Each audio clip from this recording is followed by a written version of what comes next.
Salut, c'est Benjamin et aujourd'hui nous sommes au Sainte-Marie-de-la-Mer, la capitale de la Camargue, pour enquêter sur une agriculture typiquement française, le riz. Oui, vous ne le saviez peut-être pas, mais la riziculture est typique de la Camargue, une région méditerranéenne située dans le delta du Rhône. Alors on a pris la voiture et on est allé découvrir cette chinoiserie bien française. Pour planter le décor, on va dire 2 ou 3 mots de la région qu'on a découverte pour ceux qui ne connaissent pas. En Camargue, on trouve la mer, des extraterrestres jaunes, des cartes postales mais en 3D, et surtout plein de moustiques. Alors sur les routes, attention, les animaux ici refusent de vous laisser passer en voiture, c'est comme ça, la route c'est chez eux. On a freiné devant des faisans, des poules d'eau qui traînaient pépère. On a même roulé au pas derrière ce lièvre pendant un temps interminable. Sérieusement, ce lièvre n'en avait juste rien à foutre. Bon alors les Camarguais, le soir, ils se vengent, ils font chier des vaches et ils les humilient en les poussant dans des piscines. On a découvert ça juste à côté de l'hôtel, aux arènes des Sainte-Marie-de-la-Mer. Voilà, l'entrée c'était 7 € pour ceux que ça intéresse. Pour découvrir la riziculture, donc, nous sommes allés chez Bernard Poujol. Sa riziculture est biologique et elle est un peu particulière puisqu'au milieu des champs, il élève aussi des canards. Associer la culture du riz à l'élevage du canard, ça s'est toujours fait au Japon et cette méthode ancestrale s'appelle Aigamo. Cette association présente 3 avantages. D'abord, les canards ne mangent pas le riz, mais seulement les mauvaises herbes ainsi que les insectes qui pourraient lui nuire. Deuxièmement, leurs déjections servent d'engrais naturel. Et enfin, avec leurs pattes, les canards oxygènent l'eau et ça, le riz, il adore. Depuis les années 80, la méthode Aigamo a été perfectionnée et modernisée par un certain Takao Furuno, un paysan très médiatique qui a écrit plusieurs livres sur le sujet et qui a permis de faire connaître cette méthode à travers le monde. Bernard Poujol est probablement le seul à l'avoir importé en France.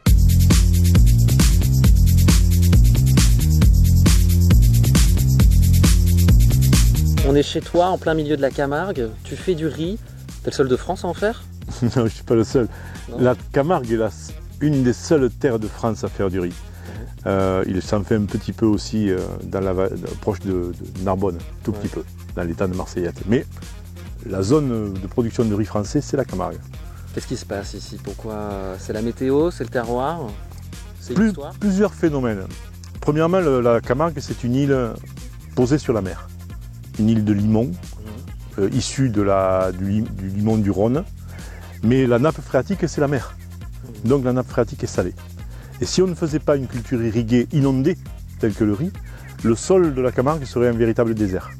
Donc c'est une espèce particulière de riz qu'on trouve? C'est un type de riz particulier. Qu'est-ce que ça change dans l'assiette? Il est comme les autres, à part que le riz camarguais, comme il vit dans une région assez hostile, avec beaucoup de vent, avec des températures froides au printemps, on a un riz très agressif, très vigoureux. Et de ce fait, cette vigueur, on l'a dans la qualité nutritionnelle de l'aliment. C'est un riz extrêmement énergétique.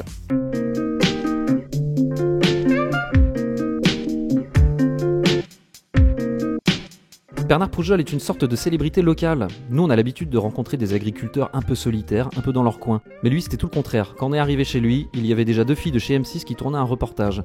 Alors du coup, on a filmé les filles qui filmaient Bernard. Ça fait une sorte de mise en abîme. Là-dessus, il y a Pierrot, le tour opérateur, qui a débarqué avec une voiture chargée de jeunes filles en mini-short et qui leur a fait visiter la ferme. Ensuite, Pierrot, il en a profité pour nous expliquer pourquoi dans la région, le flamant rose, il était pas rose, mais blanc, rose et noir. C'est un peu compliqué, on n'a pas tout compris. Il nous a quand même offert un verre de muscadet, du saucisson de taureau, et là-dessus, Bernard, il a voulu nous parler politique. Quand on arrive au terme de sa vie professionnelle, technique, l'année dernière, j'ai reçu la médaille du mérite agricole pour ce que je fais dans mon métier. Donc c'est une reconnaissance de la nation pour un travail donné. J'ai trouvé intelligent que de se présenter aux élections présidentielles par le biais d'un parti politique vraiment le parti politique à la noix, c'est Cap 21, la formation de Corinne Lepage, qui est une fille très bien. Et c'est pas de la politique politicienne, c'est la politique citoyenne. Et donc on va lancer une primaire au niveau national des citoyens. Afin de mettre à mal un petit peu la mainmise des partis politiques traditionnels sur la politique française. Parce que tous ces politiques qui n'ont jamais rien fait de leur vie que de blaguer, y en a marre, quoi. Nous, on veut des hommes... Fini les blagues, quoi. On veut des hommes de la vie, de la vraie vie, des hommes du travail, des hommes de la terre, des hommes de l'entreprise. Qui ont des polos tachés. Voilà, qui ont des polos tachés, qui n'ont pas peur de mettre les mains dans le cambouis, quoi. On est là pour agir. Et quand on est capable dans sa propre entreprise, dans sa propre vie, que d'innovation telle que je la pratique chez moi, ça veut dire qu'on a quelque chose, un message à faire passer.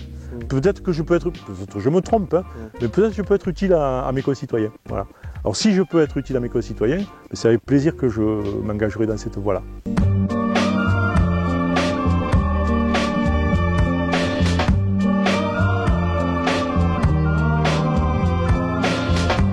Ce que Bernard nous a dit aujourd'hui, c'est qu'en gros, il y avait deux types d'agriculture. Il y a d'un côté l'agriculture qui détruit, celle qui fait des prélèvements, celle qui utilise des fongicides, des herbicides, tout ce qui finit en cide. Et après, il y a l'agriculture que lui défend, c'est l'agriculture biologique. Ça veut dire qu'elle consiste à comprendre la logique du vivant et à travailler avec. Et la logique du vivant, elle est simple. En gros, c'est qu'il n'y a pas des choses aussi séparées que l'élevage d'un côté, les plantes de l'autre, les arbres ailleurs. Tout ça est mélangé, tout ça fonctionne ensemble et tout ça fait des symbioses. Ça veut dire que ce sont des associations qui sont profitables. Et c'est ce qu'il a voulu reproduire sur son exploitation et c'est aujourd'hui le message qu'il a voulu nous transmettre. Il pense que c'est ça, la vraie agriculture d'avenir.